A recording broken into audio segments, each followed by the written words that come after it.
bringing you all of the local motocross racing from North Carolina, Virginia, and the surrounding states. The Imperative MX Podcast.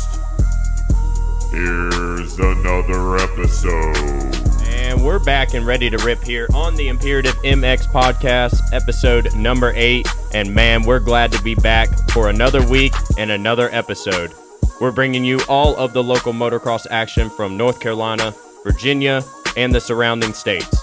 Thank you so much for joining us this week on yet another episode. I am your host, Zach Newberry, and we would like to thank everyone who has been enjoying these first couple of episodes already, and the great positive feedback from these has truly just been humbling.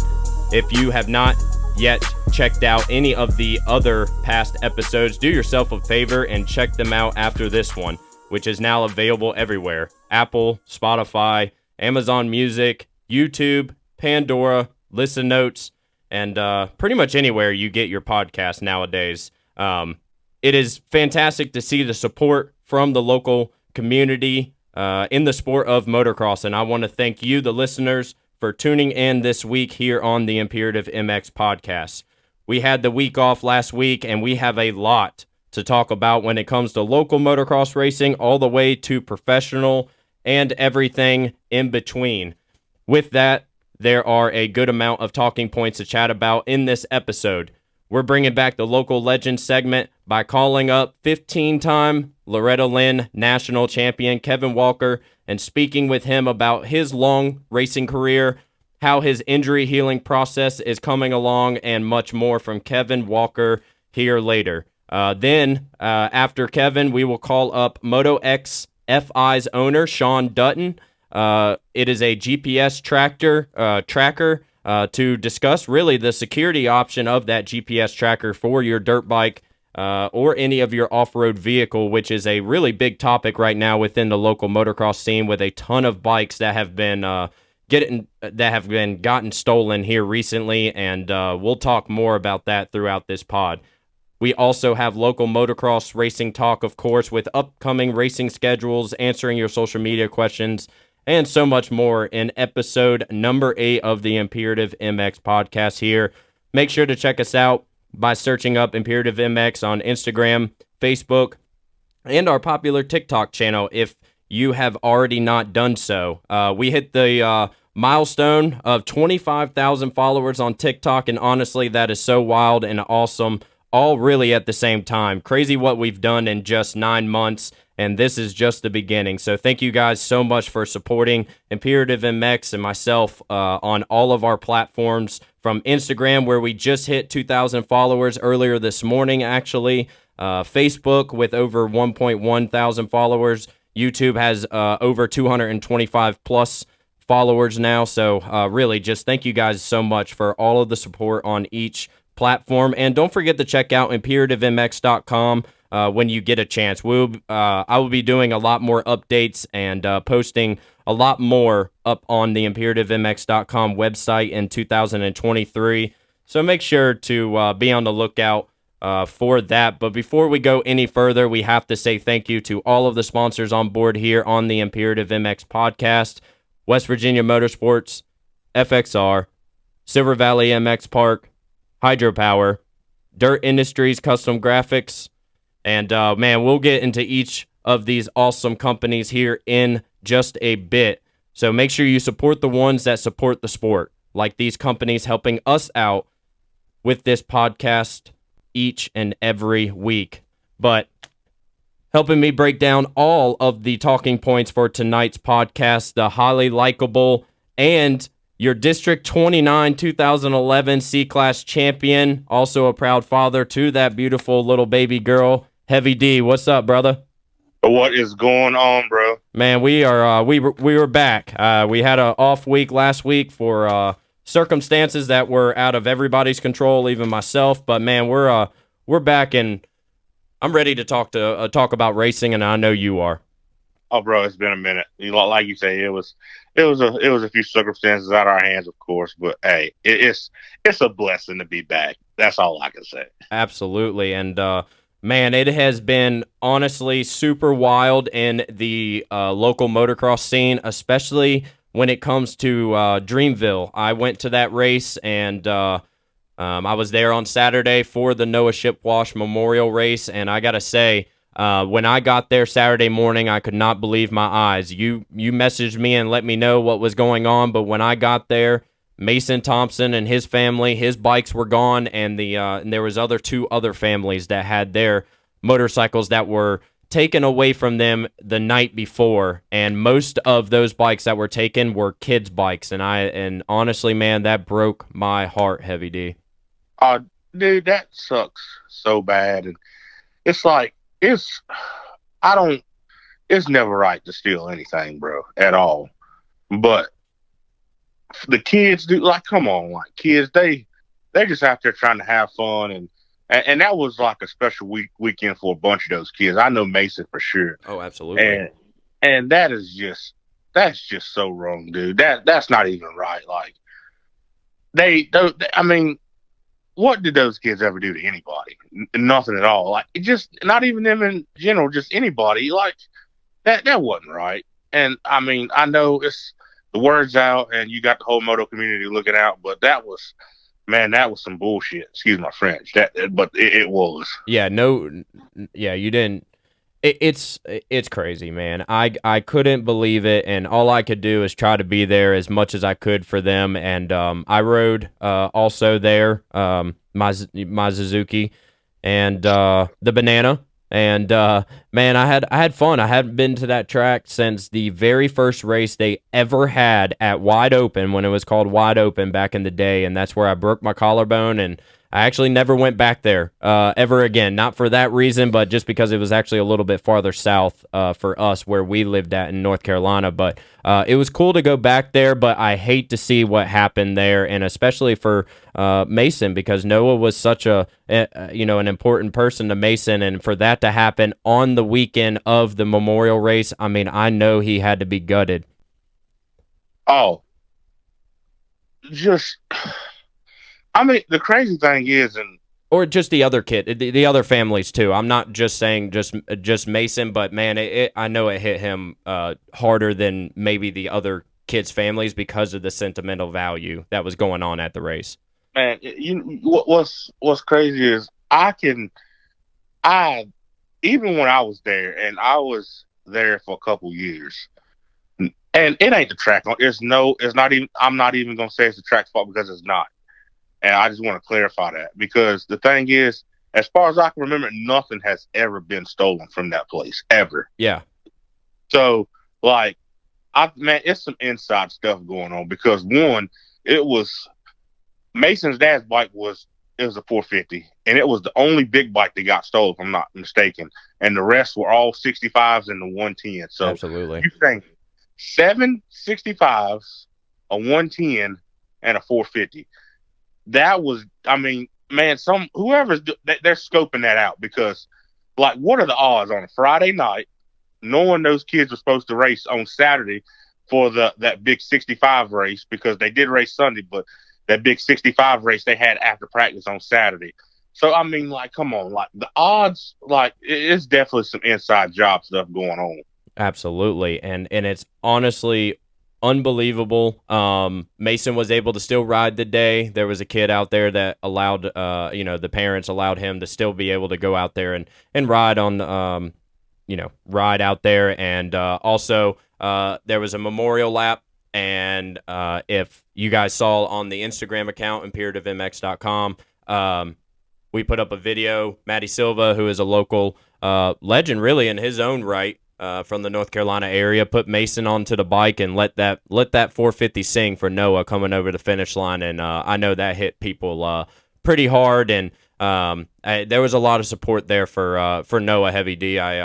Man, I wish you were there. Me and Zach Heron were up there in the announcer's booth, man. We were just kind of BSing up there, just talking about everything. And there was a couple times where we were like, man, we wish Heavy D was here. Oh, bro, I wish I was there. I wish I could have been there as well. I just, dad life now, so I had to make sure the old lady was doing good, because, she had to go back in for second surgery from the C-section. And so I had to make sure all the kiddos was good as well. But I wish I could have made it, but I'll definitely be making some more in the future. Be back around that way some. So I definitely plan on coming out to some more and supporting NCMX for sure. Absolutely. And they had the 65cc Open Memorial race on Saturday that I was able to attend, which was very cool. There was a lot of 65s. I think just about every single 65 was out there. I was part of the Memorial Lap. It was awesome. The top 5 racers in that 65cc Open got a 60 helmet. So I thought that was really cool. And also Windy Hill this past weekend raised up $1,400. There's a GoFundMe. Go and check out go check out the NCMX series. Mike Farr, those guys have been posting up on the GoFundMe to try and get some money back for all of the madness that got stolen over that weekend, which was super unfortunate. Heavy D, we're getting ready to get Kevin Walker on the phone, so let's go ahead and do that. West Virginia Motorsports. If you're looking for your next ride, look no further than my friends over at West Virginia Motorsports. If you are around the surrounding area or looking for a new pre-owned motorcycle, dirt bike, and or ATV, make sure to stop by in Princeton, West Virginia, or their other location to get something that you need. So don't forget to order your parts for your current bike through West Virginia Motorsports or alongside walking out the door with that new ride, and make sure to get those air filters and oil filters, huh, Heavy D? You got that right. You got to keep them oil filters. Yeah, and don't catch them on fire like Heavy D once did. But right now we have the 15-time Loretta Lynn national champion Kevin Walker on the line, and he's a local legend in himself. Kevin, appreciate you coming on to the Imperative MX podcast. Yeah, ain't no problem. It's awesome, and the career that you've had, Kevin, is honestly unreal. You've been a hero even in my heart. No matter what, I've watched you ever since I was a child, and when I think of a local legend, you definitely pop up into my mind. But I know you had a little bit of a get off back a little while back at the Verb-Moto Top Gun Showdown at Muddy Creek. So how is the process coming along with with what actually happened to you? And if you don't mind, explain to the listeners what actually happened. Well, I was battling with Donnie Adams in one of the vet classes and overjumped the spectator tabletop, and it had a lot of ruts down in the bottom swag of it. And apparently I just landed so hard that another guy told me that when I hit, that my body just kind of got ejected over the front of the bike. But it happened so fast to me, I didn't have no idea. All I know, I was racing 1 second, and this thing is on laying on the ground, can't breathe. Yeah, that's a hard hit. What actually were your injuries? I know that because I was actually on the line when it happened, so I couldn't see because it was obviously on the other side of the hill there where the spectator tabletop is. But what was the injuries, and how are you feeling right now? 7 broke ribs on the right side, shoulder blade on right side broke across and down. I've got 1 cracked bone, my C7 in my neck, which I think is an old injury. And then the T6 and T7 vertebrae, the ribs broke off of the edge of those, which not a big deal, but you talking about ribs and shoulder blade messed up. It's been a long process. Oh, absolutely. I especially know the ribs and even with the shoulder, I had a shoulder separation to the 4th degree, so I completely understand. But how's the process? How are you feeling right now? It's not too bad. I still have to wear my neck brace when I'm out of the house, but I started rehab on my shoulder to get it back working pretty decent this past week. The ribs, I guess, are pretty much healed. It's still a little. I can cough and sneeze. That's always a good thing. Yeah, that's good. But, I know that's hard with the ribs. Yeah, it's coming along. It's going to be a while. Oh yeah, it's gonna be a long process for you for sure, and especially with the injuries that you named there. Are we gonna see you back on a dirt bike, Kevin? Well, I mean, I don't think I can quit riding, but now I don't know about all the racing. That stuff's so far out right now, it really don't even matter. Right, you're just focused on yourself. I actually picked up a brand new bike the day I got hurt. Oh, wow. Did you get another So RMZ? yeah, I got. Of course. Of Got course. a contingency was too nice not to get one. Yeah. But you just said that you're not going to race, so I guess you're still going to race. I mean, I don't know. I'm not. Again, He's gonna race. Don't let him fool you. He's racing now. it would be a good 2 or 3 months before I'm healed, and then it would be months and months after that before I could get my body back in shape to even think about going and riding. Absolutely. You know, so it's no sense. I'm not even worried about it at this point. Yeah, and that's completely understandable. That's way down the line. Yeah, and like I said, that's completely understandable. But we know you, Kevin. We know that you're going to come back. You're a racer at heart. And speaking of your racing career, some of these questions I don't know even for myself watching you throughout your career. So how long actually have you been racing, and what actually got you into the sport? Oh, let's see. I started riding when I was 4 on a Honda MR50. Of course, it had clutch and gears on it. And from when I was 2, I was at a track watching my brother race, who raced for 12 years before I ever started. And I mean, Mom and them would take my little 50 to the races every weekend, but I'd ride around the pits all day long. But it took me till I was about 11 years old in 1981 before I actually went to a race and raced. It was at Rolling Hills. Yep. Actually, and I know I finished the first moto. I don't know what I got, but then I got sick, and Mom and them thought I was just faking. But it come to find out I actually had chicken pox, so had a good reason. Oh, that's. But now I take it back. I actually did race a hare scrambles race, probably in about 78 or 79. But it was on my grandfather's farm, so we used to ride there all the time, and I got talked into riding that, but I think the counter shaft sprocket fell off my bike. You weren't getting very far. Yeah. Yeah, I didn't finish that when I had to walk out of the woods on that one. Yeah, and that's not fun. So I think that's why I stick to moto. You know, you get too far stuck out there. I mean, you're stranded for a little bit. Oh yeah, but at least I knew where I was at. I could cut through the trees and get back. That's right. That's home territory for you. So yeah, no, that you had that in your back pocket, which is really good. Loretta Lynn's, you know, you've won a lot of championships there. It's got to be your favorite race, obviously, each and every year that you go. Was there one that was more challenging than the other, and it was more memorable for you? Was there a year that you look back on and you were like, man, I really had to charge all 3 motos, and I really, had to work? And I'm not saying anything towards the other competitors. You were just on top. When you were on top, you were on top. And was there one year that was just more memorable than the other?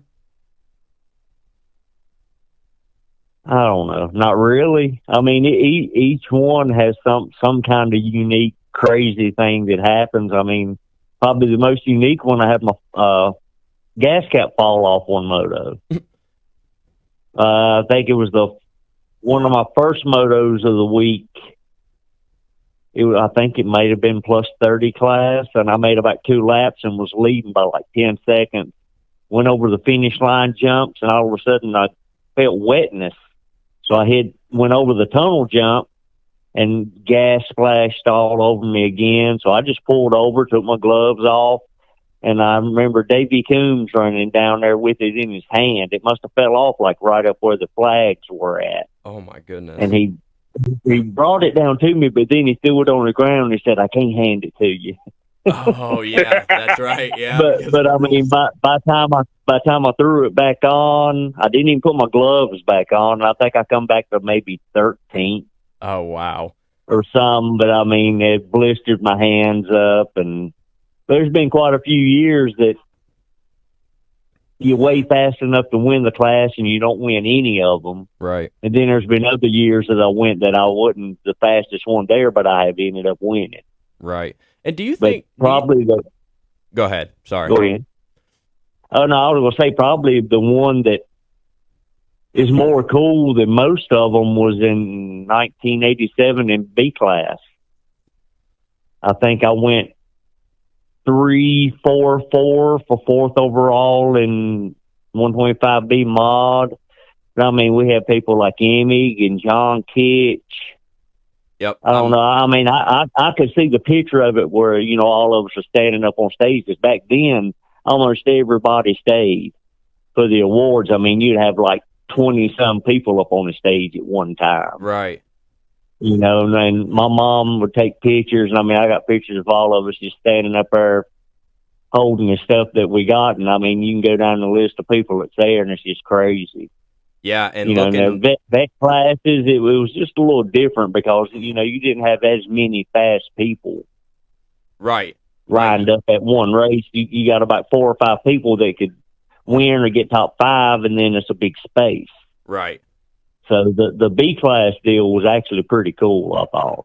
Yeah, because that's you know, right before you go into A class, and you know those B classes are always stacked. They always are with young talent, and you know that's that age where you're just going for it and nothing really else matters. You know. Yeah. That's cool. And actually, looking back at the vault, I was gonna say your first year was 1985. And you got your first title 10 years later in plus 25. Yeah, 95. Yep. And yeah, the 85 year, that was my first year ever. Yeah, I think I crashed and got a concussion in the first moto. Then it rained real bad that year, and it was one of the years that we did just the 2 moto format. And I think maybe I got 7th in the mud. Probably shouldn't even rode due to the fact that when I come off the track from getting a concussion, I finished the race. Yeah. And went to Stevie Childress's pits and parked. And my parents had to find me, and I still don't even remember riding practice that year. It was bad. Oh, wow. Yeah, I mean, you had Denny Stevenson in there. You had Mike LaRocco that year in 1985. The first year you went, you had Jeff Emig. You had yourself. I mean, there was a lot of good guys that went on to do really well. And actually, looking back at your career, I actually had no idea. And today, I knew you did a couple of nationals, which you did 3 nationals in 90, and you did a Charlotte Supercross in in 94. I guess my question is I knew that you were a fast guy, and obviously you showed it here in 90, still getting 20th, and on your own machine. It's not factory or anything like that. You're doing it out of your own pocket. What made you kind of stick towards the amateur scene instead of the pro scene? No luck with it. Matter of fact, in 90, I broke both arms that February at the Atlanta Supercross. I remember that. First Supercross ever. My dad tells me that story all the time because you were factory Yamaha, right? It was backdoor, maybe. I was supposed to get what Damon had the year before, Bradshaw. Because me and Damon kind of grew up racing together a lot. But I know Mike Brown crashed in the first heat race and broke his collarbone, was put in the ambulance, and then I crashed in the first lap of the second heat race, broke both arms. So me and Mike end up in the same ambulance together. Oh my gosh! And you guys have been bad. And you guys are bad. Every single time you guys race against each other, ever since watching pro sport, and he would come from Steel City or High Point or whatever the race was, and come down there just to race pro sport, and that was some of the best racing I ever saw. And it's crazy that you guys go even that far back. Oh yeah, he was in there crying, and I was over making jokes trying to cheer him up. He talked about how he was going to quit, and it was hilarious. Oh, that's but yeah, me and him had a bunch of good races over the years. But now, of course, you race with him now, and you can't even keep in sight with him. Yeah, and actually, speaking on the topic of just racing for a very long time, because you and Mike have been one of the ones that have come out of the surrounding area. There's a couple of other ones that have been going, for as long as they've, known the sport, right? But what what keeps you going each and every year? And because, like I said, many of guys hang up their boots maybe after after they're old, or 30 plus, 35 plus, they're done with the pro career. What's the secret? What keeps you going for so long? Well, the thing is, I don't think there's a secret, but the problem is why do we keep going? That's a good question. As I'm sitting there healing up again, it's just what would make an idiot just keep punishing himself? Right. Well, I remember Serious Racewear used to have the little stickers when they used to, when the winners used to go around the North Carolina area and South Carolina and all that good stuff. And I always had on my handlebars, it just said, never give up, don't ever give up. And if you love something that much, you just don't. You just keep going, right? Oh, yeah, I've actually got that sticker on my Suzuki sitting downstairs right now. Yeah. I had the one. right on the fuel tank, and I think it's the last one I've got. I'm going to have to get somebody to make some more if I need some more of them. Yeah, if you make some more, give me some. Look into that. I was going to say, maybe you need to look into that. Yeah, I might need to do it for Imperative MX and bring it back a little bit. We'll see if we get some hits coming back from the listeners. If you guys want a never give up, don't ever give up sticker. That's kind of my motto that I've always lived throughout my life and still do, and I think will continue to do. And honestly, that's so awesome. One last question for myself that I had for you before we end the call here. Who was your childhood hero or a rider that you looked up to for maybe style, technique, speed? Like, who was your local legend growing up for yourself that you enjoyed watching? Well, I mean, there was a lot of fast people back in the 70s, from our area. Like David Bailey grew up right there at Lake Sugar Tree with us. Right. People like Jimmy Pig. But it'd have to be my brother, Timmy. Okay. Due to the fact, I mean, we grew up together. All I did was watch him ride. We went to the races together every weekend. And if you look at some of our pictures back to back that you can catch in certain corners of jumps, our cornering style's the same, our riding style's the same. Not necessarily that he helped me per se, but I mean just me copying him more or less. Right. Okay. Because I saw him all the time. Right. He was right there with you, and I'm sure that he helped you somewhat along the way in some way, shape, or form. He did better than me over the years. He got third overall at a national in '78 at Charlotte, North Carolina. Oh, wow. Because I think they run 45-minute motos, and he led the first one for 30-some minutes. Wow. I did not know and this. And then dropped back. I think Brock Glover ended up winning the moto, and I can't remember exactly who got second. I think Hannah was in the 250 class that year, so he wasn't in it. But in between the motos, Gary Bailey took the rear shock off of his bike and actually stuck it in a cooler to cool it down in between motos. Man, what they had to do back in the day for bike work and all of that good stuff. It's honestly crazy, and I wish we honestly had more time, because there's so much stuff that I would love to know from back in the day and your input and on all of that. But we'll have to save it for another episode later on down the road. I appreciate you coming on here. Heavy D, did you have any questions or anything for the local legend, 15-time Loretta Lynn champion himself, Kevin Walker? No. Shoot, hey, what you said speaks for itself right there. Oh man, I mean, yeah, all them titles don't mean the hill of beans in the real world. No, come on now. It means a little bit to some of us, Nah, they mean a lot. I mean, it just goes to show. Like, I know, like my dad, because like a lot of people don't know, but like my dad was a mechanic, so he knew Kevin back in the day. And when how I actually met Kevin, I don't know if he remembers, but my first race was at Camp Coker in 2007, and he was there. And the pro class was on the gate, and it was so many of them. And I just wanted to see my buddy Garrett and him. He was standing there, and I was like, "Hey, Dad, is that Kevin Walker right there?" He said, "Yep, that's him." He said, "Go up to him." And I walked up to him. I said, "Hey," I said, I said, "Do you remember him?" And he turned around, and the first thing he said to my dad was, "It's great." And they got to talking to chatting. I thought that was the coolest thing ever, and like that was one of the things that really made me fall in love with motocross. And meeting Kevin at the time too, and seeing him mixing up with them dudes out there. Because that day it was stacked, man. It was unreal stacked. Oh yeah, them days. I mean, it wasn't nothing for Larry Ward to show up and race with us back in those days.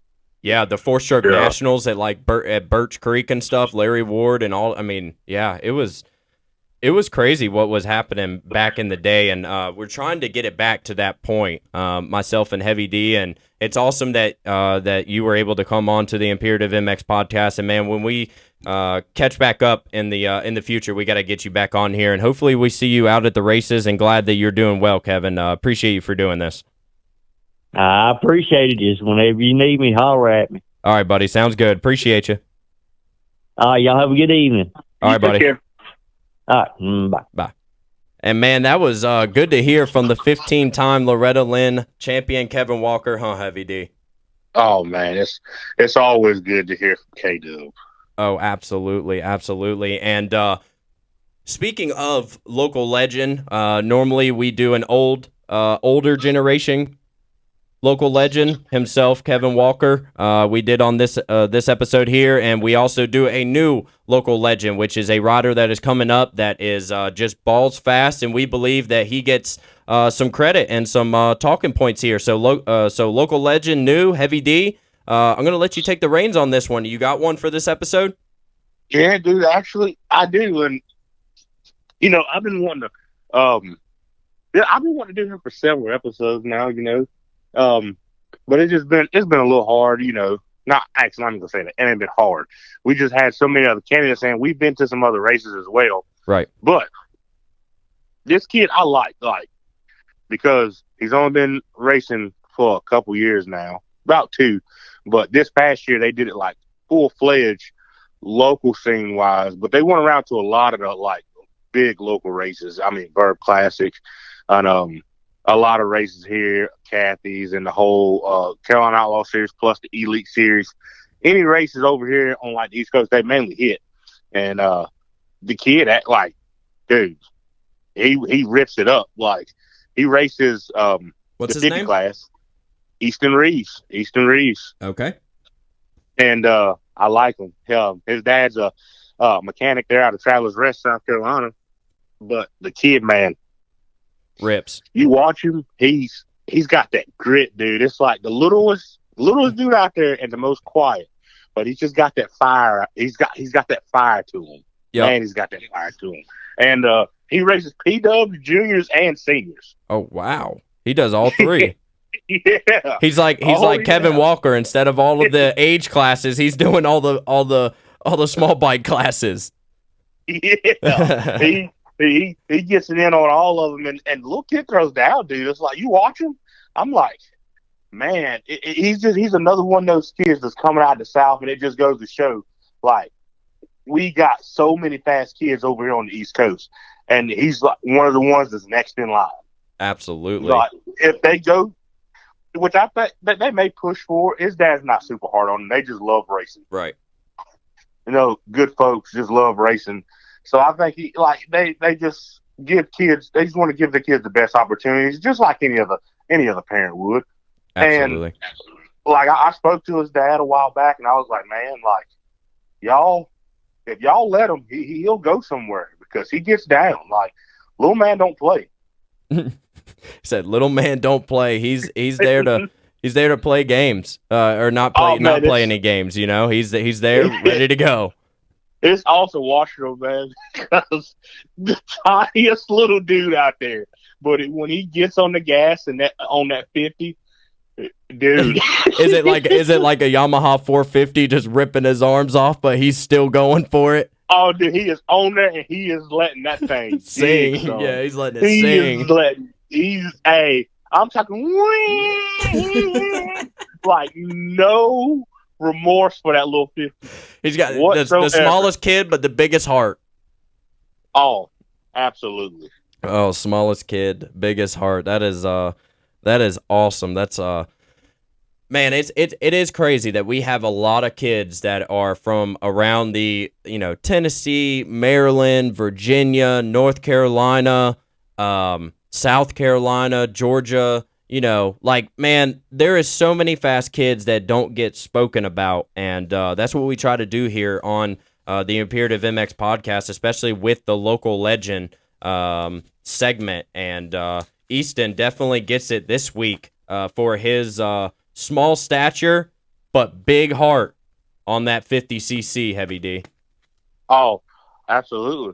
And man, I'm excited for the 2023 season because honestly, I feel like if they do try some Loretta stuff, I have no doubt in my mind he'll make it. Staying healthy, of course, just like any other rider. Right. But I feel like if he gets that, he's going to be an eye opener. Yeah, 100%. He's just got that kind of grit to him. It's like you see him, he goes out there on the bike and he gets down. He's got that aggression. He's got that eye forward, eye of tiger. Yeah, he's ready to get after it. And you see him off the track, and you'd be like, okay, that is definitely not the same kid. You wouldn't believe it, but it's sort of like a Josh Thomas ordeal.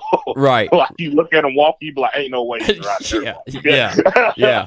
But dude, he can manhandle it and he can ride the hell out of that thing. Oh, he gives it the shit. Oh, excuse my friend. The beans. He's got that fire in him. Yes, yeah. He is like he sees out front, and that's where he's trying to go in a hurry. Absolutely. That's like myself going to local races and seeing Boone Lloyd, who was a P-Dub Shaft winner at Loretta's this year, and just watching him compared to the other riders, no offense to the other riders, but I'm like, oh my goodness. Like, he is like 2 or 3 years ahead of his time, and it's unbelievable to watch. And there's kids like Easton, Boone, Absher Hall, that you just know, like, something's different with them, and especially, for them to be, kind of quiet, soft-spoken, but man, when they get on the bike, they let all of their emotions out on that throttle. Oh yeah, it's truly unbelievable watching it, because you sit there and think, how can a kid just flip a switch like that? Yeah, absolutely. Like it's a light bulb. It just, when it's on, it's hot, and it stays hot as long as it's on. That's kind of like Ken Roxon, right? Like those first 3 laps, 2 laps, whatever, Supercross, Motocross, it doesn't matter. Though, I mean, it's like, you go from 0 to 100 and he does it the best, and it's honestly unbelievable to watch. Oh, 100%. You just, I mean, like you say, they go 0 100%, and it's, how do you get there like that? But it's just, it's just something there that, like, for a lot of kids or just anybody, you can't, it's just like they have it. Right. It ain't something you put in them, they just have it. It's nothing that you can teach. You can't teach that. You can't teach that. And no matter what you as a parent does to your kid, if your kid does, man, there's some kids have it and some kids don't. Like, and you can't teach it no matter how hard you hit them over the head with the knowledge. It's almost like you can't replicate it. Mm-hmm. Like, my dad always used to say, it's easy to go out there and starve, son, but I can't teach you how to be hungry. That's right. Like, and I like that. I lived by my whole life. He would tell me so. He would tell me that, and like just watching a bunch of riders out there, I see what he meant. Yep. And you see a lot of kids that they just have that. They have that natural hunger. They don't want to starve. They want to be hungry all the time. They're going to eat 24/7 as long as you let them. Absolutely. And man, it's honestly unbelievable. And we're about to get Shawn Dutton from MotoX-FI GPS tracker security company here on the line. But before we get into Shawn from MotoX-FI, we have to thank Dirt Industries Custom Graphics from Rayford, North Carolina. Dirt Industries, for over 10 years, they have designed, manufactured the highest quality dirt bike graphics and decals to the motocross and consumer markets. Their high-quality decals are considered by many to be the best in the industries. If you want your graphics to look top-notch, look no further than Dirt Industries Custom Graphics, and you can find them at dirtindustriesgraphics.com. And Heavy D, you know the banners that they have great material, and really we have so much more coming up from the guys over at Dirt Industries Custom Graphics. Oh yeah. Ashley and Neil over there, man, they're awesome people. Like I say, they'll get you taken care of. Some of the best customer service out there, and I'm telling you, some of the best designs out there as well. Helmet wraps, car wraps, dirt bike graphics, just about anything you need, graphics wise or printer wise, they can definitely take care of you. But man, we have Shawn Dutton, MotoX-FI. How you doing, Shawn? I'm doing well, guys. How are y'all tonight? Good.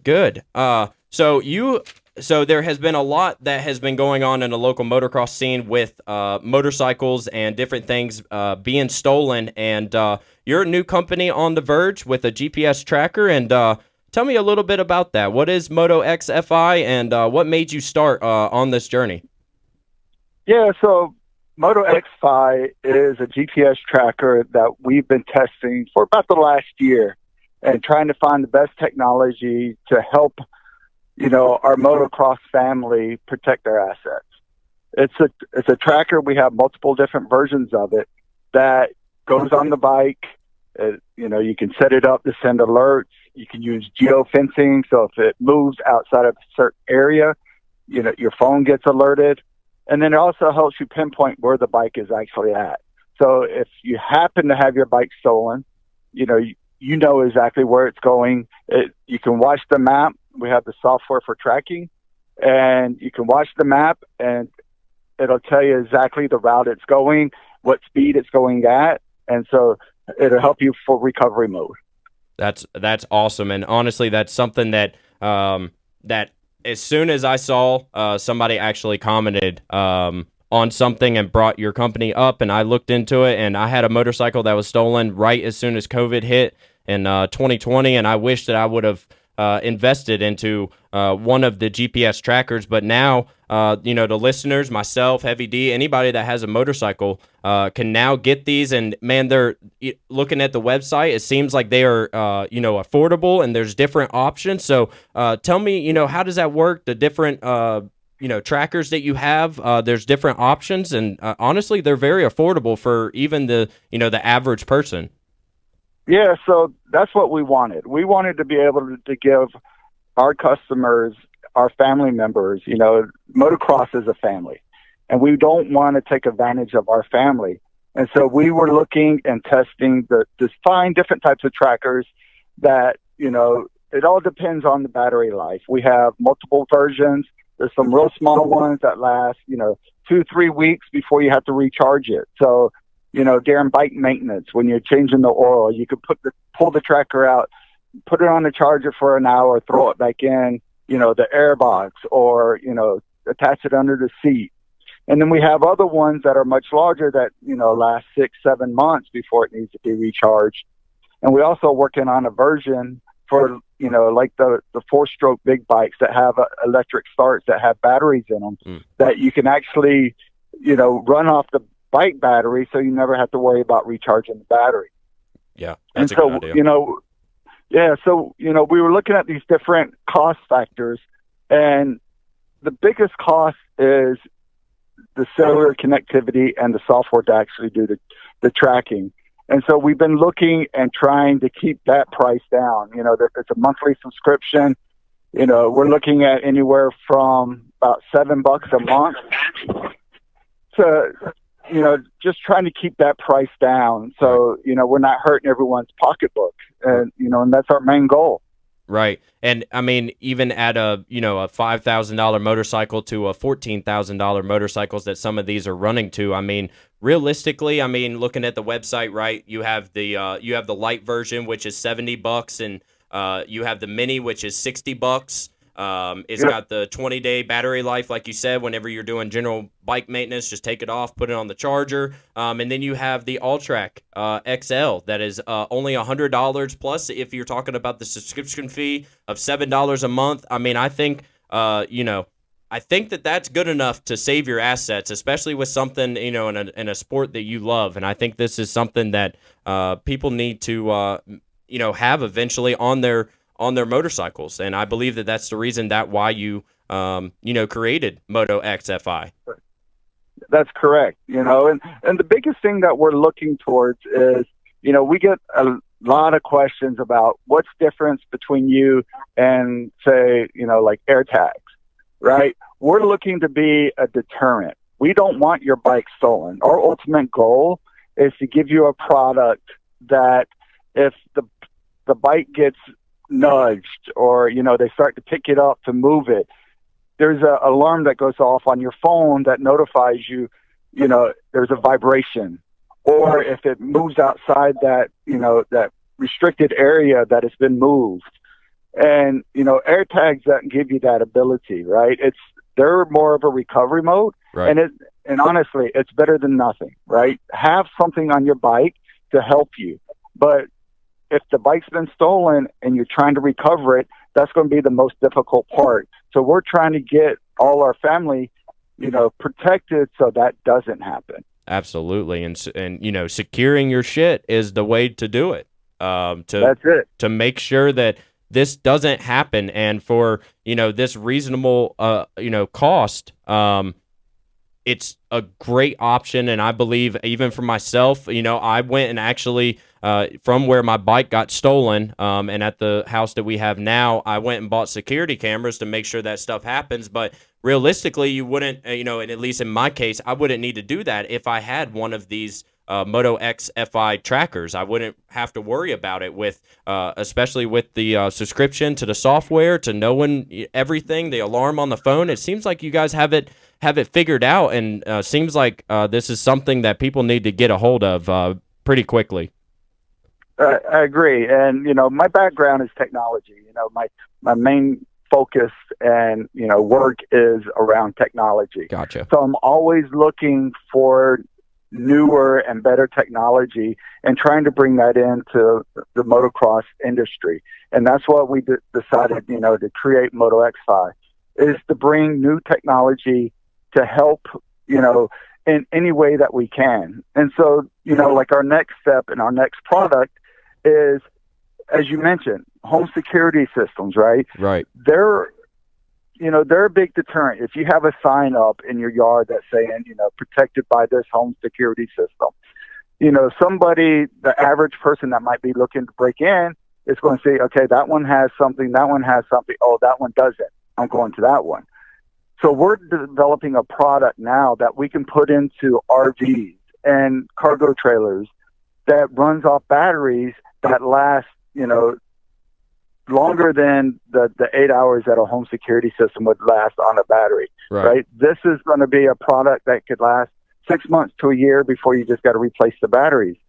But it gives you that ability to set the alarm through your phone. If someone breaks into your trailer, you have motion sensors, you have door sensors that will go off and protect, the contents of what's inside that trailer. And this can go beyond just motocross. It can go, custom cars and even landscape. And I have a couple friends that, their son races and they're a big landscaper. And he's like, I've had stuff stolen out of my trailers. So this is a great opportunity, to expand, with our motor families into maybe their full-time jobs. Absolutely. And, obviously having that sense of security is always a top priority for us, because we don't want to go to a track and unfortunately have our bikes taken, which has been happening here in the local motocross scene. Virginia, North Carolina, South Carolina, these tracks are getting targeted, and it's super unfortunate. And I believe that this is a very good option, and that's the reason I wanted to bring you on, Shawn. And do you have a racing background? I don't. My son races. He's been racing now for about 2 years. Okay. And so, I'm getting into it a lot, right? We all know, to be competitive, you're constantly at tracks, you're constantly traveling. And that's where, this comes into big play, because if we go and we're traveling and you stop at a hotel, right? Yeah. How are you protecting your bikes in the trailer at a hotel? Right. You're constantly looking out the window, right? We Yep. want you to have that good night's sleep, knowing that it's protected.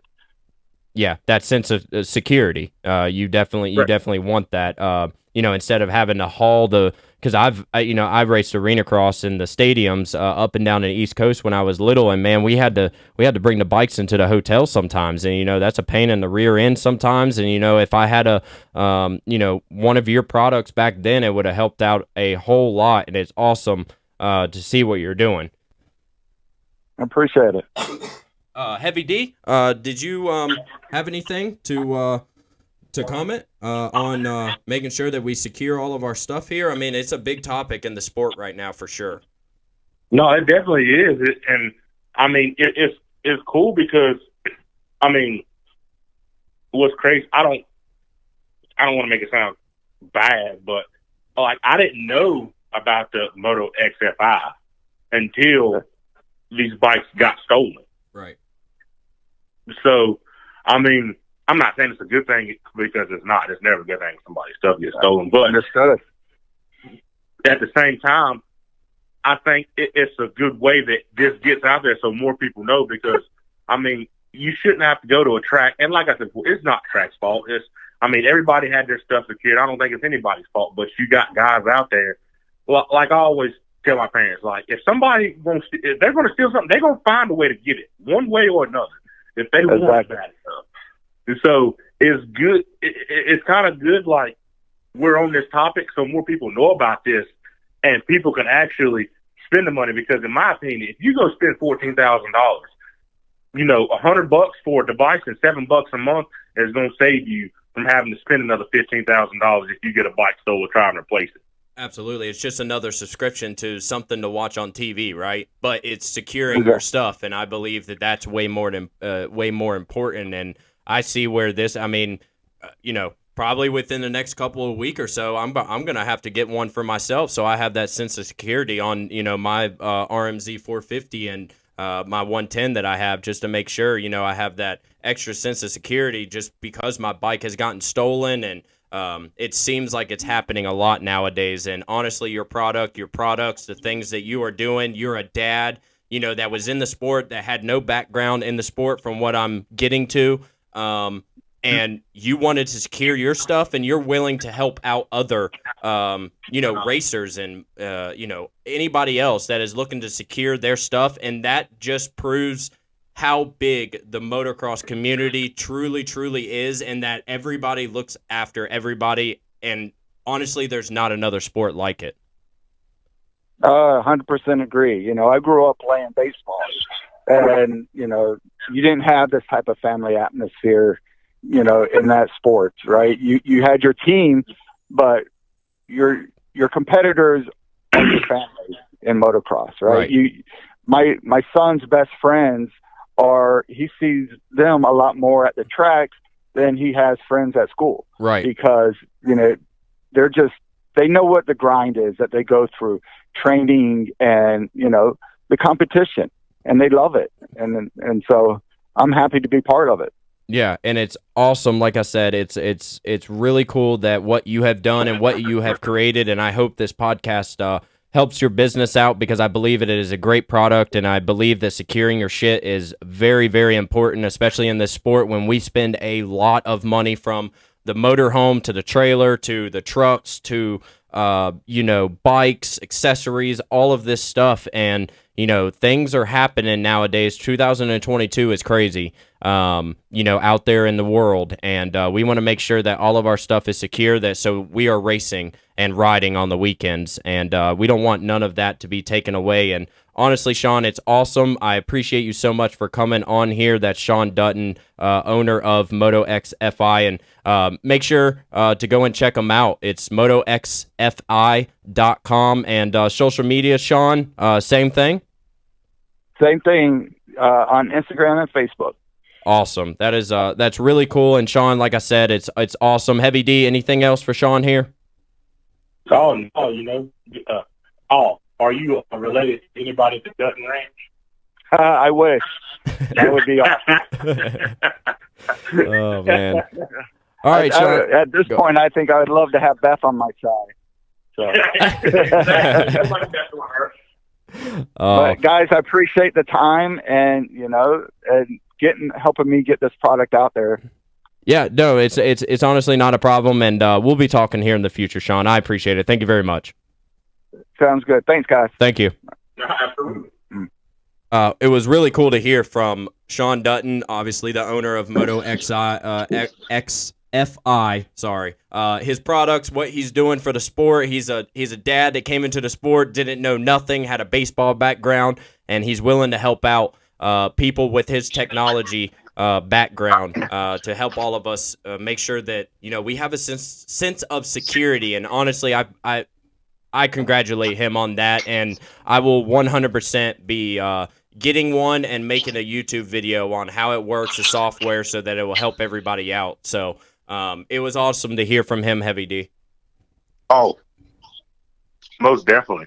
It's awesome that we have Shawn and him being a tech guy coming out with something like that. And it's crazy. We found out about it, especially when all this stuff is starting to happen. I think they could definitely save a lot of bikes from getting stolen. Even if, some do get stolen, it'll help on the recovery side of things big time.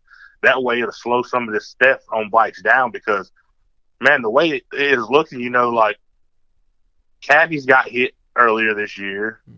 221 got hit at the state championship this year, and then Dreamville got hit. And man, it was all multiple bikes, and in the same kind of way. So I feel like it was it had to be some inside job stuff going on, or somebody scoping these places out the way they play out. And I just feel like, if people just spend that money and get that device, it could save a lot of theft with these bikes, and like I say, help with recovery.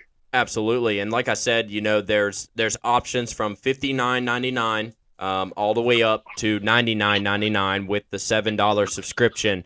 And honestly, I mean, for as much as we spend on motorcycles and all of these entry fees and all of that, I do not believe that this is a bad investment for anybody. And the same weekend that Dreamville got broken into and the bikes got stolen, a track in Abington where Zach Osborne is from called Send It MX, they also got hit, and 5 bikes got stolen, I believe, from there as well. So it is honestly unbelievable what's been happening, and Lake Sugar Tree. Sorry to interrupt, my bad. Oh yes, Lake Sugar Tree right before the Halloween bash. Yeah, I forgot about that. Yeah, I actually completely forgot about that when we brought up Lake Sugar Tree. I completely forgot about that. Yeah, I mean, it's not hard for these people, to be completely honest. If you are a person that's not in the sport of motocross, it's pretty easy to go onto Google and look for local motocross racing in my area, near me, whatever. You'll find their Facebooks, and these track promoters, not calling any of them out and not saying that it is their fault whatsoever, but it's pretty easy for people to find where races are going to be at, and that there's a lot of motorcycles that are going to be there. So, getting this GPS tracker device is not a bad option, and they have a lot more products that are going to be coming in the future from what it seems like from Shawn. So it's honestly, it's cool. And I really hope that some of the people on here, you listeners out there, that make sure to secure your shit. We don't want this to happen to anybody else. We want to make sure that everybody is at the racetrack every single weekend having a great time like we're supposed to. That's what the local motocross scene is all about, and we're not supposed to be worrying about this stuff. But unfortunately, in the real wow, in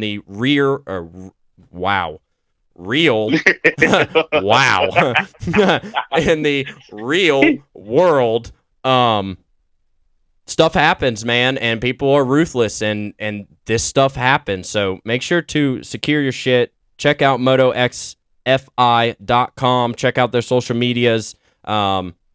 Just make sure to keep an eye out on your stuff and make sure this stuff doesn't happen. Make sure to double lock it if you don't have a GPS tracker, or do something to make sure that this stuff doesn't happen to you. And honestly, I hate that this is honestly even happening in our scene. Heavy D. Oh, dude, that's what I'm saying. I never put it past anything, but never in a million years would I have thought like it would come to this point to where you have to go to a track and worry about something another thing on your mind that you try to go get away from. Like, I'm not saying people worry about their stuff getting stolen at home or anything like that, because, home is home, and the track is a peaceful place. That's where you go to get your mind off things, have fun. You don't have to worry about shit like that. But having to go to a track and worry about, like, your shit getting stolen when that's just supposed to be your peace time and more family time and be at the track to, be with your friends and stuff, it sucks. It's sad, yeah. But, I feel like, like MotoX-FI, that, like I say, the sports is expensive enough. And, I hate for anybody to have to spend more money. And it's a sad outcome of our sport. It takes so much to keep it going and to keep these tracks going. But, it's given another sense of security just to go ahead and spend that little bit more money.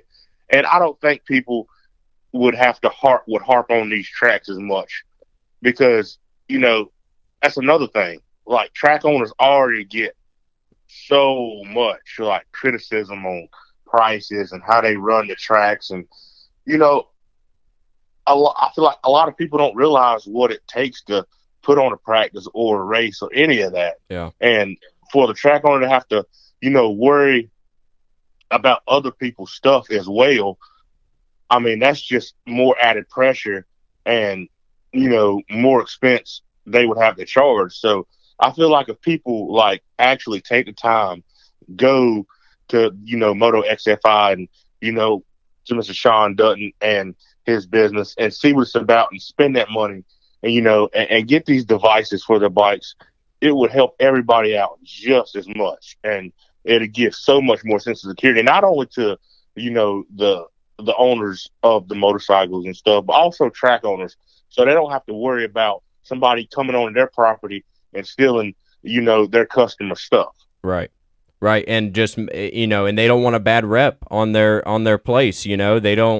They want to make sure that everybody is safe. Everybody's having a good time. None of these track promoters want anybody to get hurt. None of their, nobody's stuff stolen. Everybody wants to have a good time. And yeah, I mean, if you think about it, they put extra security up in the track. I mean, that costs a lot more money. You have a security guards there or something like that throughout the night. That costs money. That's going to make our entry fees and our cost go up more at these racetracks if we do that. So if we take $100, spend it one time for let's say the best product here on MotoX-FI, which is the MotoX All-Track XL, $100, right? It's got a 180-day battery life in power save mode, so it's going to last a while. When you do your regular maintenance, just go ahead and put it on the charger.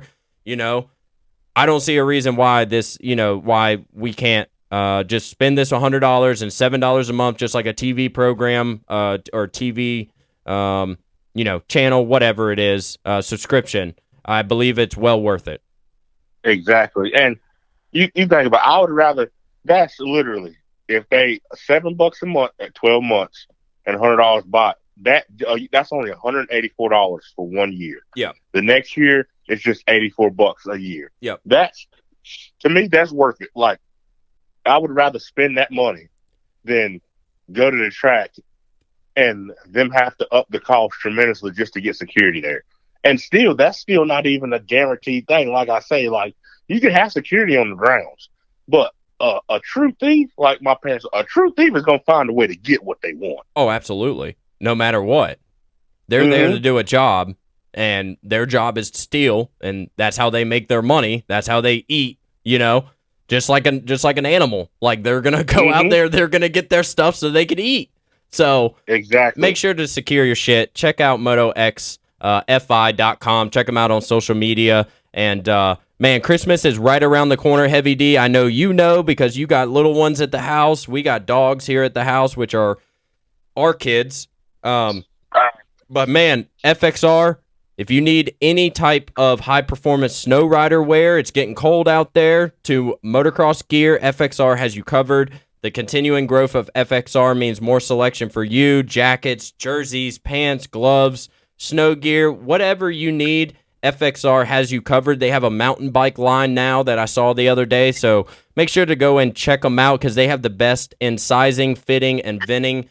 In my opinion, for motocross riding gear. I was out there at Dreamville with a hoodie on with my Imperative MX hoodie because it was a little chilly. Doing some hoodie motos, had the FXR gear on, was super, super comfortable, obviously, of course. I went and actually rode the RMZ this weekend out at Sawyer Beck's house in Forest, Virginia. Got a little bit of riding time this weekend and wearing the FXR gear. Love that stuff. Man, just, Christmas right around the corner. Make sure to go and check out fxrracing.com. Find them on social media as well. And thank you to their continuing support, even with my racing and Imperative MX. Also have to give a huge shout out to Hydropower, which is actually in my cup right now to get me through this podcast. Hydropower is a formulated sports nutritionist drink to help really maintain that arm pump and increase your endurance so you can ride safer and faster. That's what we want, Heavy D, is for everybody to ride safe and faster, right? Exactly. That hydropower, I seen what it does to you. I seen firsthand what it does to you. That's some real legit stuff. You was getting down at the valley with that stuff, so I know it works. Hey, I'm telling you, how we were talking about the local legend, the new local legend, how we can just see it in their riding style and all of that, right? They got that determination, they got that grit. I may not have it no more, but I had some hydropower in me, and that was helping me through it. Okay. I think you got that grit. That grit is gonna come out in 30+ this year for the Loretta Lynn's, baby. Yeah, Zach Newberry is gonna try for 30+ next year. I got some parts ordered for the bike for next year, so the bike will be looking clean heading into the areas and regionals. Going ahead and start getting some engine mounts and maybe a linkage, some new sprockets. Going to get some graphics from Dirt Industries Custom Graphics. Man, it's going to be sweet. I'm going to be drinking Hydropower every day, making sure I am hydrated and making sure I don't get no arm pump, even underneath the rail cars at work, putting on steam lines or putting on big hoses, trying to get the asphalt out of the rail cars. I mean, I'm telling you what, I'll get some arm pump sometimes, but if I got Hydropower in that cup, man, my endurance increases and my arm pump decreases. It's honestly awesome. Right. So make sure to go and check out drinkhydropower.com to get your blue Raz today. That stuff's awesome. Still got to get some out to Heavy D when we meet up next time. And if you want to save a little bit on Hydropower for your order for Christmas or just for yourself, the link will be in the description of this podcast for 10% off of your purchase. So make sure to check that out. And next topic we're going to get into is a little bit of local racing schedule updates and events. We've talked a good amount of the stolen bike talk. There was, a lot of bikes have been taken from different places around the local motocross area. We hate to see it. It's sad that it's happened to these people. My bike has been, obviously stolen as well. And I know, Heavy D knows others that, bikes have been stolen, and this stuff has got to stop. I think getting the MotoX-FI tracker, GPS tracker device is a great option. If you guys have any questions, because like I said, probably honestly tomorrow, to be completely honest, Heavy D, I'm probably going to go ahead and get the Alltrack XL and I'm going to go ahead and put that baby on order, go ahead and get the subscription for the software and do a YouTube video on it because I want to make sure that everybody's stuff is secure and I want my stuff secure as well. So why not, make a YouTube video so people can see actually what it's like firsthand and all of that good stuff, how to set it up and all of that. I think with all the stolen bikes that have been taken away from these kids that honestly did not do anything to anybody and doesn't deserve this, something needs to be done. Man, anything else on the stolen bike talk, Heavy D? I feel like we've hit it pretty hard. No, we have. I just definitely. I hope people go out and get it. Just to have that more sense of security, and not only that, like even if something was to happen or get stolen, you being able to track it is a big thing. Like being able to find it. Absolutely. And that's another thing right there. So I mean, I would say, spend that $100 is worth it. Like, I mean, I would rather spend $100 any day of the week rather than have to go spend another $15,000. Absolutely. And,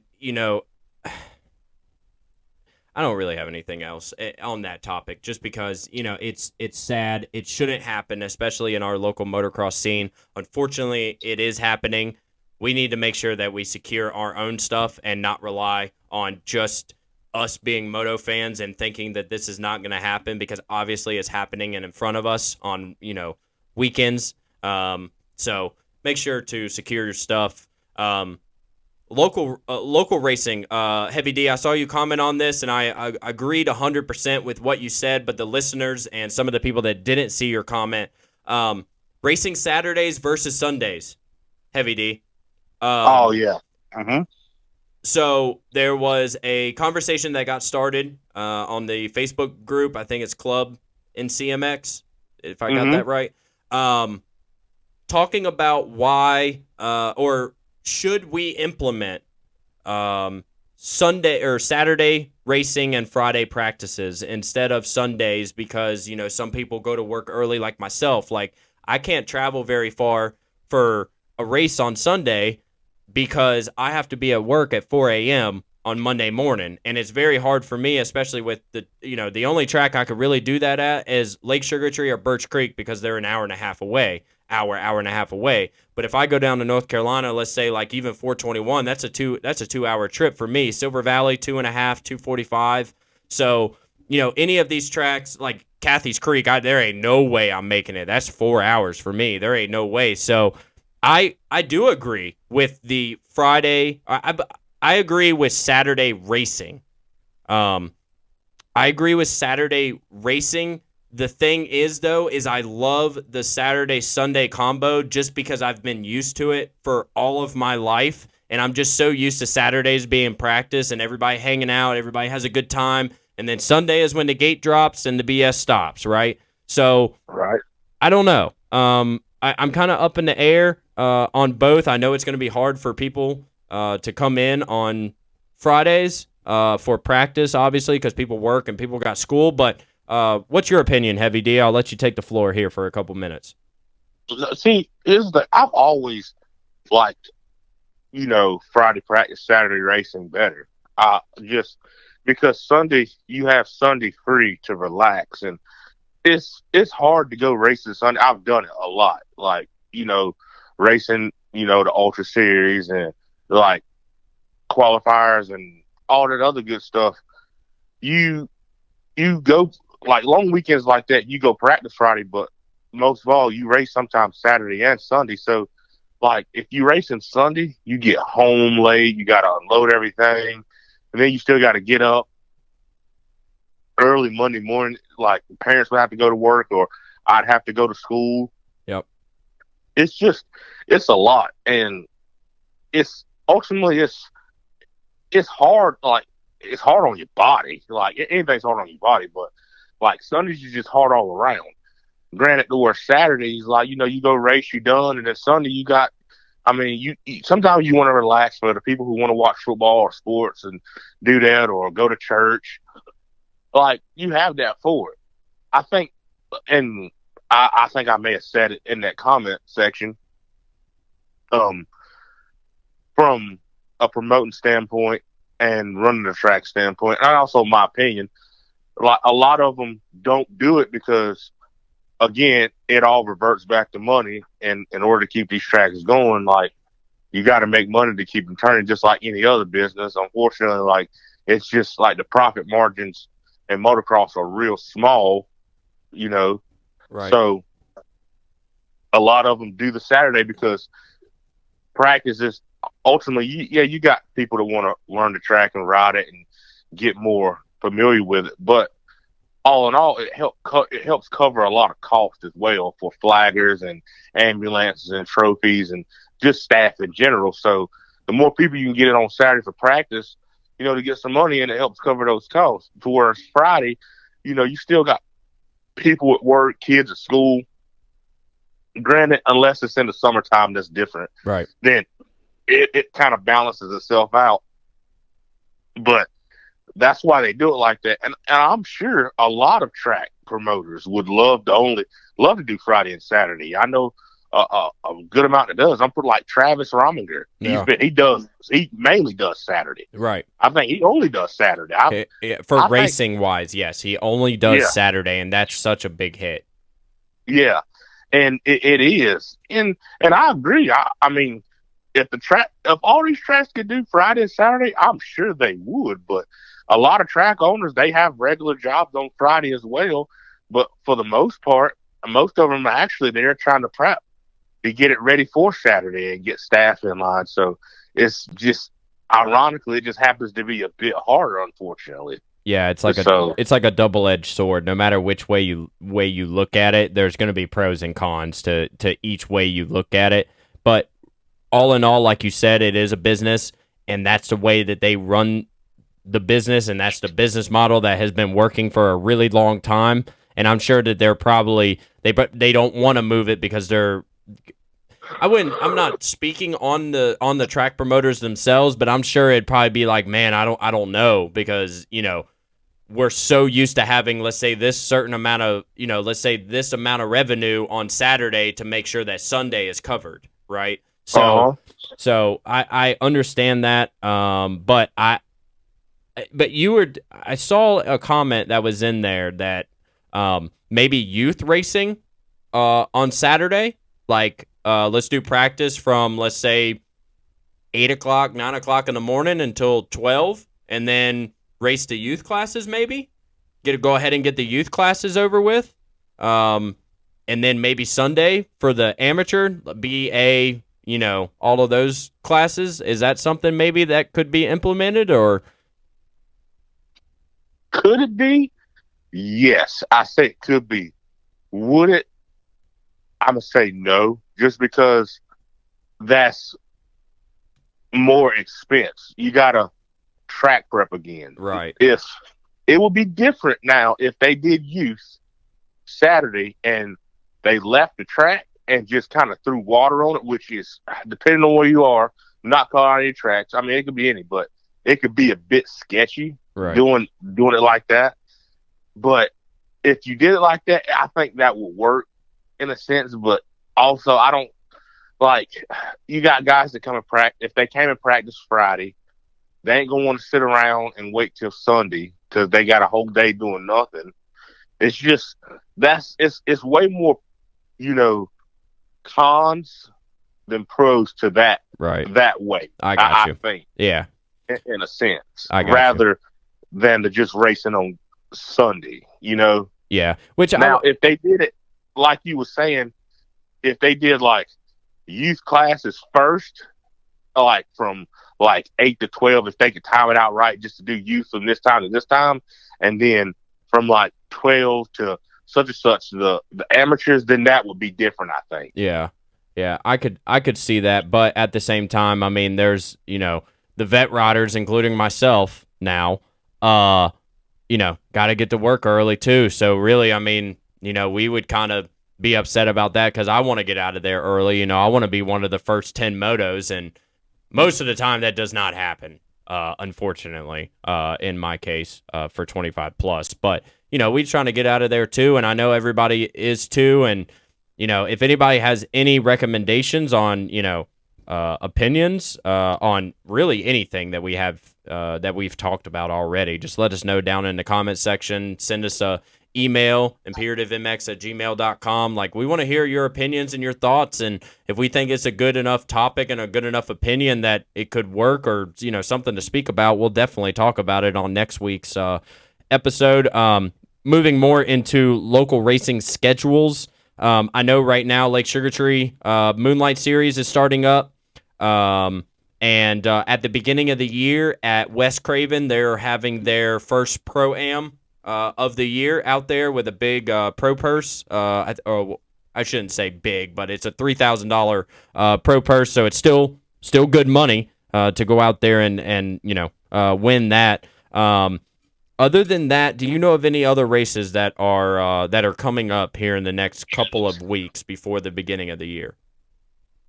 I'm mainly just the West Craven race I know of. Okay. I think some more Victory Sports Indoor Series stuff.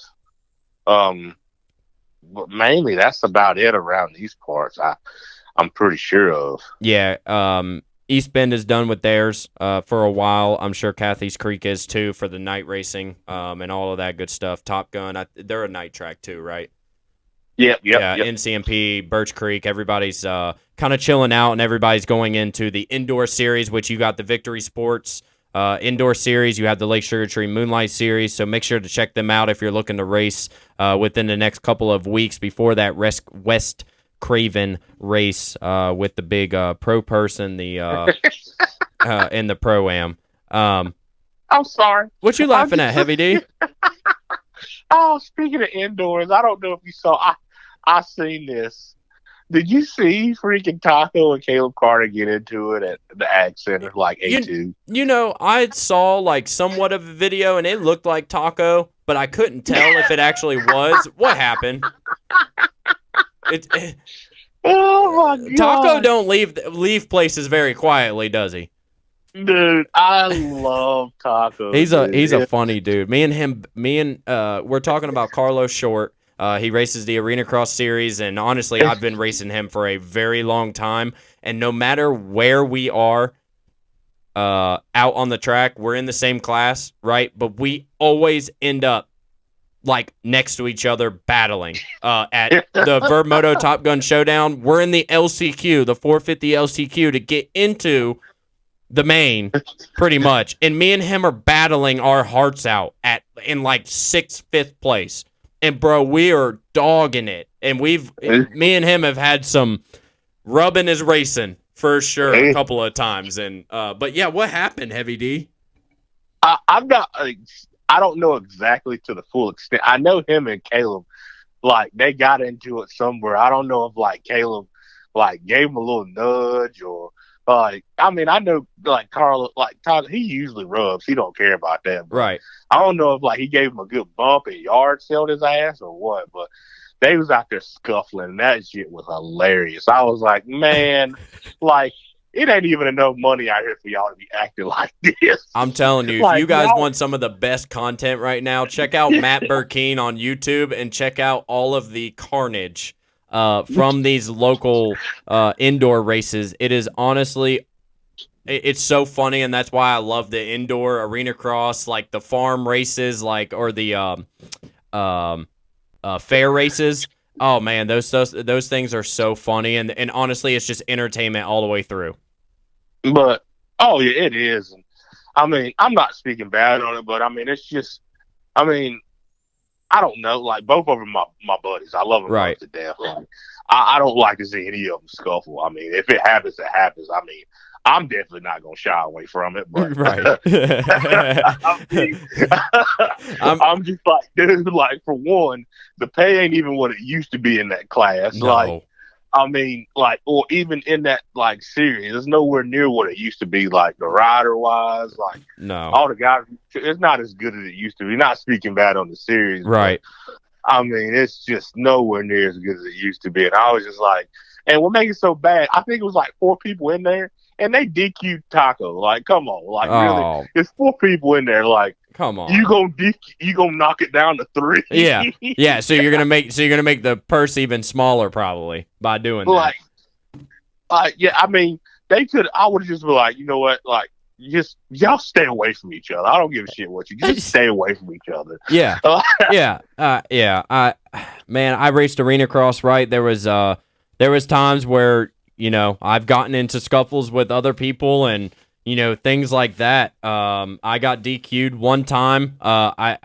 It was Harvey, who was the AMA Arena Cross in the Amsoil series. Me and him knew each other pretty well. I've been to his office a couple of times because people don't understand that in these indoor races, rubbing really is racing. Like, that's just how you have to get around people, and there's no other way to do it. And some people did not like that in arena cross because they either A, have not raced arena cross, or B, they just don't like to be touched in any way, shape, or form. And so, yeah, I mean, when somebody comes in and tries to take your leg out, of course, I don't care if Harvey's in front of me, which this is the reason why I got DQ'd, is because I completely T-boned a kid literally right in front of Harvey and completely took him out. and I got disqualified from that race. But honestly, that's the nature of the sport in arena cross, I feel like. Like, that's just what is going to happen, and a scuffle is going to happen. I mean, there was a big Matt Burking got it on video at the first race in Nashville a couple weeks ago. There was a big fight there. Did anybody get DQ'd there? Probably not. Okay, so we're just gonna move on because I have something else with not so much. I don't know the whole backstory, so I can't really blame anybody. But the 2023 schedules have been rolling out for a lot of the series. NCMX, District 13, Victory Sports. Look, I need to look at those. I hadn't even seen them. They don't have Pro Sport on the schedule for next year. Wait, what? Yes, they do not have Pro Sport in Wytheville, Virginia. Normally they do 3 races a year. There is 0. And I asked Jen Gaiman today before we got on to this podcast, I said, hey, no Pro Sport? She said, no. Wow. That's my home track, Heavy D. I'm not gonna lie. I'm a little upset. I'm not gonna lie. That is my favorite track. It is my home track. Yeah.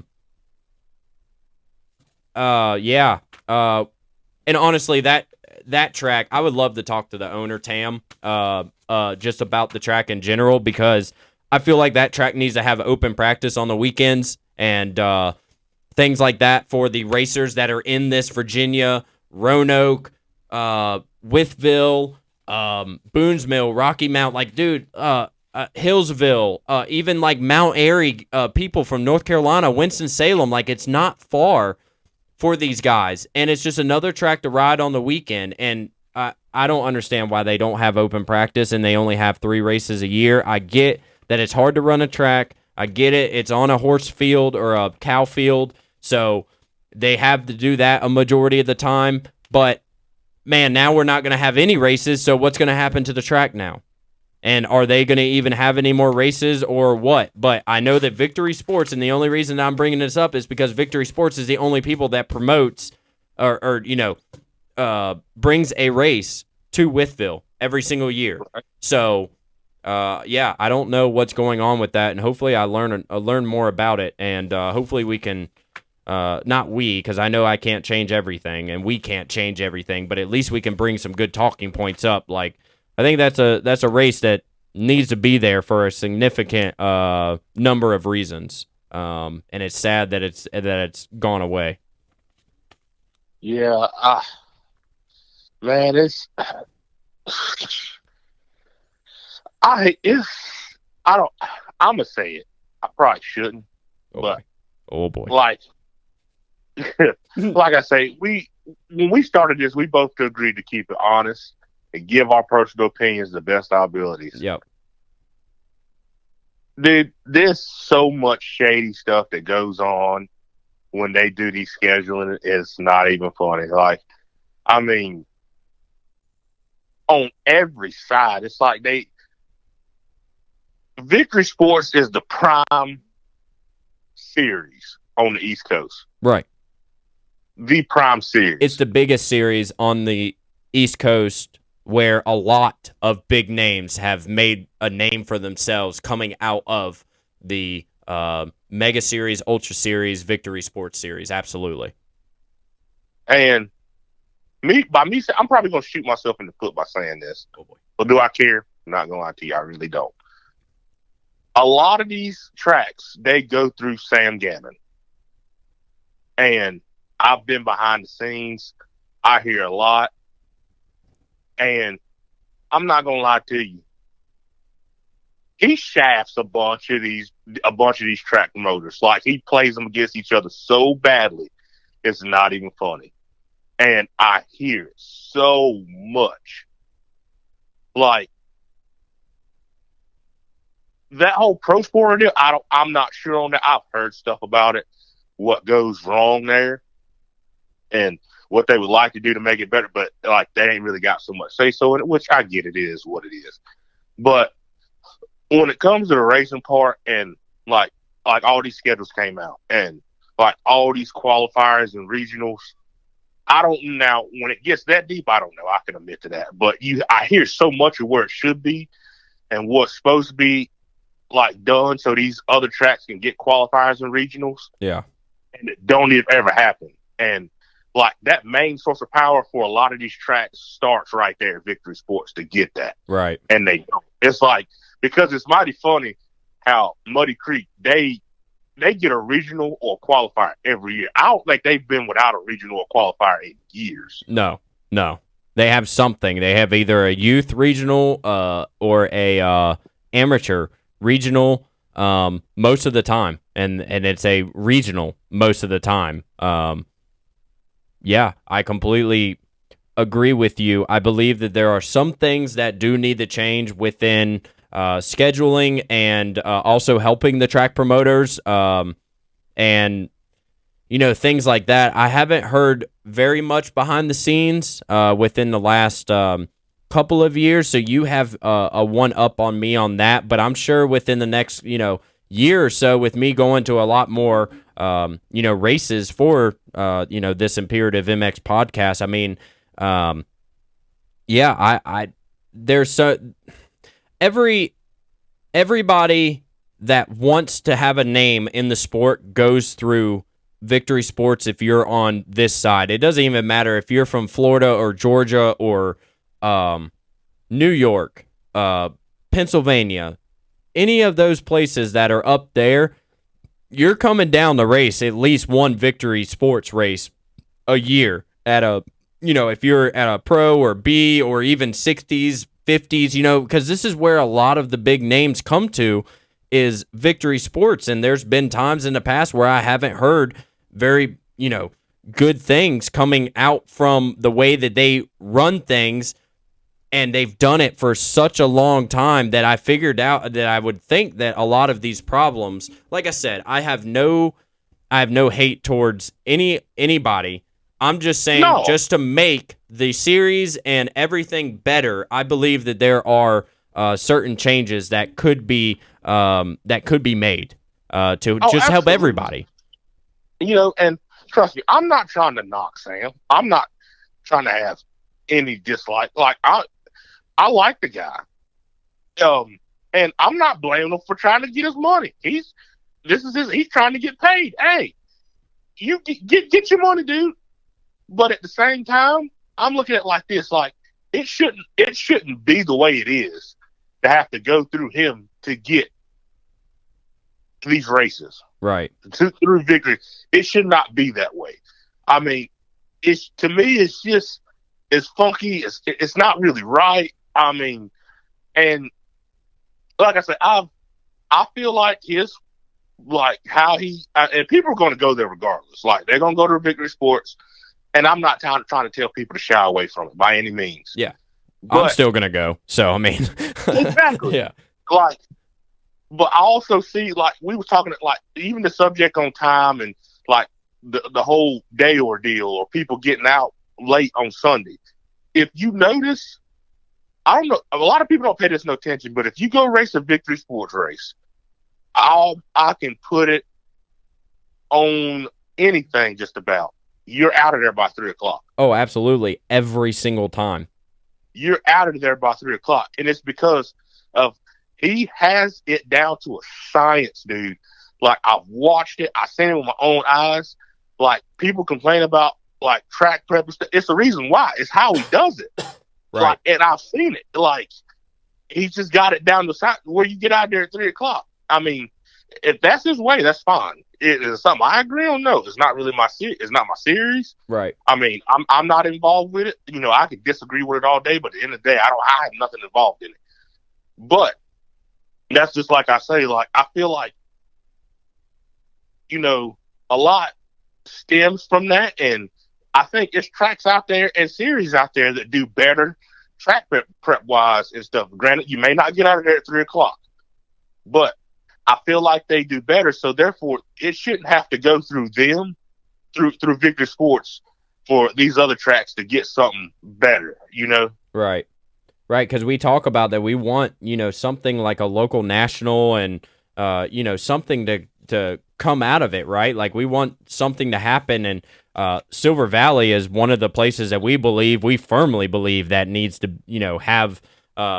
have something. Now, is that going to happen in the future? We hope so, but it depends on other people, unfortunately, within the sport, just like you're talking about, Heavy D. Now, I don't know if, for us to make a big money race like they're doing, right? Like, we don't know if for them to have like an area or a regional, like, are they really going to have to go through Sam and Victory Sports to get on that? In a sense, yeah.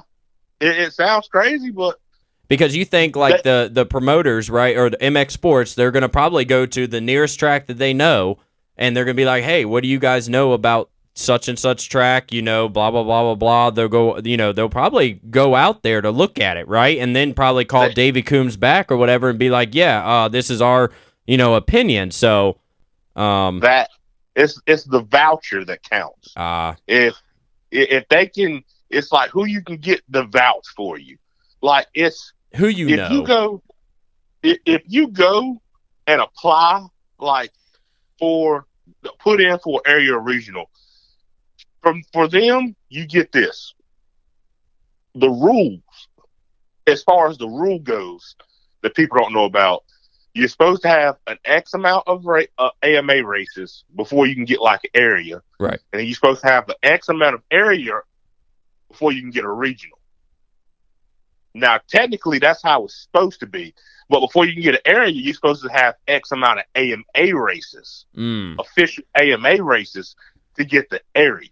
I got you. Now, that's been skipped upon before. I know I was at an area that didn't have not a one AMA race, not one, and they got an area. So it's a lot of jank stuff that goes on with this. So if you get that vouch from Sam, Victory Sports, and I'm like, all right, this track's you. This is where you need to have it. Yeah. And then he has hit a race there so he can make money off of it.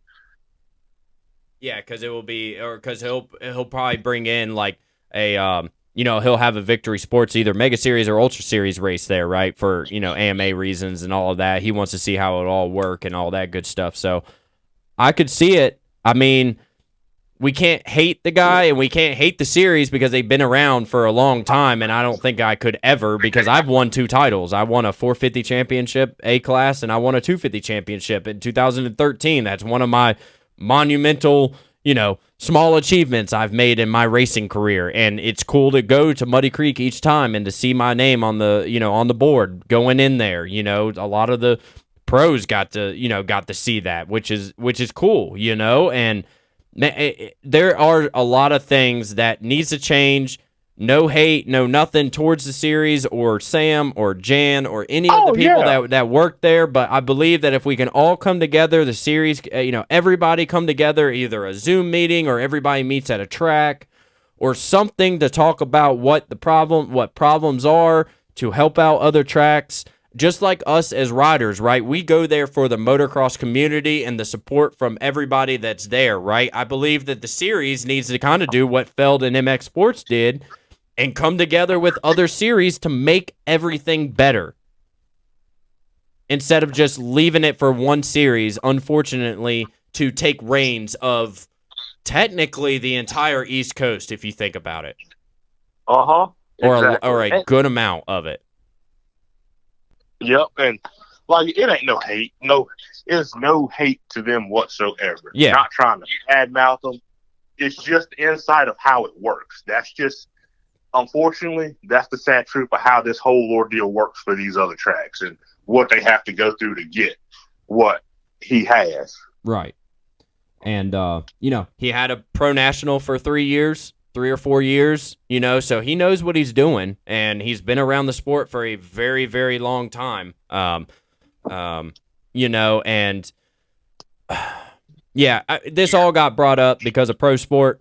Sorry, not sorry. It's my favorite track. It's one of my favorite tracks. It's my second favorite track other than Silver Valley MX Park now, but man, I'm just sad to see that race go away. And we went on a really long tandem there, but it was worth talking about, worth mentioning because I feel like everybody needs to come together, even the series. The multiple different series that's going on for overlapping races, you know, all of this good stuff. And maybe they all talk and we really don't know, Heavy D. Like, I don't know. Like, I have no idea. You know, I don't think anybody does other than the people that are involved. Yeah, I mean, do they talk? Oh, they definitely talk. I can assure you that. But, I mean, to me, at the end of the day, it's just like, I know a lot of them go through there to get what they need to get or what they want. Do they? Some of them, I mean, they can go directly to AMA and Tim Carter and them and put in for it. But for some of them, if they want to cut the corner, they go to Victory Sports. And I mean, you got to have that voucher. You got to pay your dues to him. Like, he's got to make his money. That's just how it goes. Yeah, and that it's just business. It's just the way it goes. And if any track promoters or owners that would like to have their track mentioned or event mentioned here on the Imperative MX podcast, make sure to email imperativemx@gmail.com so we can get your track or event recognized, because we want to help out every track promoter. We want to help out everybody to make sure that you can get the appropriate number of bikes out onto your track and for your event. So make sure to send us an email over at imperativemx@gmail.com. And as far as local racing goes, Heavy D, is there anything else that you would like to get into? No, I think that's about it, honestly. Okay. Next up, we have to answer some social media questions, and we have one that is on our Facebook here, and it's actually Mason Thompson's mom, Emily. She asked, regarding the MotoX-FI, does it require a solid Wi-Fi connection to live track your device? And Shawn actually responded and said it is cellular connected. So as long as you pay your bill every single month, you'll be able to see all of your stuff and all of your goods to make sure everything is good. Other than that, Heavy D, man, that's it. That was the only social media question that we had for this episode. I do believe. Let me make sure I'm not missing any here. Anything to add, Heavy D, to just anything? No, I mean, honestly, I think it's been like we've had some solid conversations, about everything that's been going on. So, and gave a lot of insight. Absolutely. And we had, really, what a phenomenal episode we had here. Episode number 8 of the Imperative MX podcast. We had the local motocross talk and securing your stuff with MotoX-FI's owner, Shawn Dutton, who called in earlier. We brought back the local legend segment. I'm getting tired, Heavy D. We brought back the local legend segment and chatted with the Loretta Lynn's history, the 15-time champion Kevin Walker. It was great to talk with him and see how his injury process, his getting back to healthy is going for him. We had local racing talk, and there was so much more into this jam-packed episode number 8 of the Imperative MX podcast, huh, Heavy D? Oh, absolutely. It was awesome, and it's always good to have those good in-depth conversations, without a doubt. Absolutely, and especially with all of the bad things that unfortunately has been going on in the scene, I feel like this was a great podcast to bring it up, and hopefully everybody gets something out of this to make sure to secure your stuff even a little bit more, and just keep an eye on everything and get yourself a MotoX-FI GPS tracker. $100 for their most expensive one, 180-day battery life. They're rugged. Waterproof. Man, they got so much stuff. So make sure to go and check out MotoX-FI. And man, before we hop off here, we have to thank all of our sponsors. Silver Valley, we didn't get into an ad read, but I believe we say it enough on here. Heavy D, Silver Valley. It's the local pro motocross, pretty much track, the local pro national. that's around. And I mean, I'm so glad to have Silver Valley MX Park on board here of the Imperative MX podcast. Heavy D. Oh, absolutely. That place is big. Place has got long, deep ruts. Lexington, North Carolina, local national. The only local national. The only local national. And man, Silver Valley MX Park, thank you for being on board. Have to give a shout out to West Virginia Motorsports. If you need anything for a new or current ride, make sure to go and check out West Virginia Motorsports. Christmas is right around the corner. You need some graphics, some banners, some decals, anything like that. Make sure to go and check out Dirt Industries Custom Graphics. FXR, like I said, Christmas right around the corner. You need anything, go to fxrracing.com. Check them out on social media. Get looking good. Make that kit look good going into 2023. Get you a new set of FXR racing gear right now, fxrracing.com. And last but not least, hydropower. I got like probably 2 more sips in my cup here before I pretty much go to bed, which is actually really good with hydropower. I'll talk about that for a minute. I can drink that stuff all day and still go to bed at night. So it's not like it's a super energy drink or anything like that. You drink it all the way throughout the day. It's got all of the stuff that you need. Go to drinkhydropower.com to read more. Order your Blue Raz today. So, man, Heavy D, great episode here. Great episode. Oh, absolutely. I'm pumped on it. I've been waiting to get back on and talk, and it's exciting, dude. It's just talking about all these problems and, keeping the local scene informed, getting more people to listen. It is truly like a blessing, bro.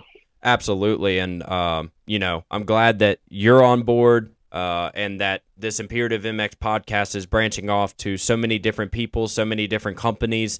It's honestly awesome to see the listeners, you guys following. I mean, we're almost at 200 downloads already. Since we've split off from Spotify and gone to everything else. It's still available on Spotify, Listen Notes, Apple, really anywhere you get your podcast from.